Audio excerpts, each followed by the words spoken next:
Диалог с народом традиционно решает проблемы жителей республики. Как правило, на первом месте вопросы, связанные с обеспечением жилья, выделением земельных участков, развитием транспортной инфраструктуры, дорожных покрытий и оказанием медицинской помощи. Одна из обратившихся на диалог – Асият Балаева. Она попросила у главы содействия в приобретении инвалидной коляски. Ребенок болеет ДЦП, эпилепсия, сильная агрессия.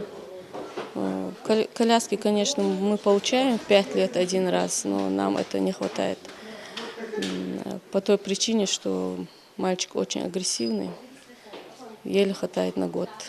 Приходится каждый год что-то делать с колясками, что-то придумывать. У мальчика сразу несколько тяжелых диагнозов – ДЦП, эпилепсия и полная слепота. Больного ребенка Асият воспитывает уже 15 лет. С годами, как отмечает женщина, сыну становится только хуже.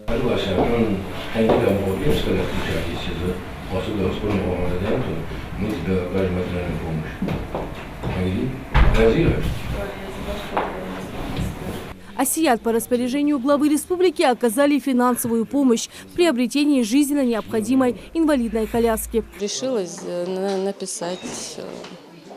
Не думала, конечно, что мне ответят. Попросила коляску, помощи в приобретении коляски. После эфира мне, конечно, сразу ответили, к чему я была приятно удивлена. Помимо финансовой помощи, теперь Асият Балаева будет получать помощь как малоимущая семья. На сегодняшнее число она у нас не состояла как малоимущая на учете.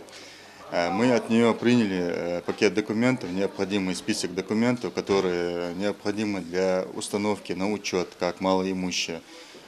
Все мы зарегистрировали, приняли, полностью поставили ее на учет. И в дальнейшем администрация города Сунчжи будет всячески в рамках закона оказывать данной гражданке материальную помощь. Лина Сычоева, Асхаб Белакиев, Новости 24.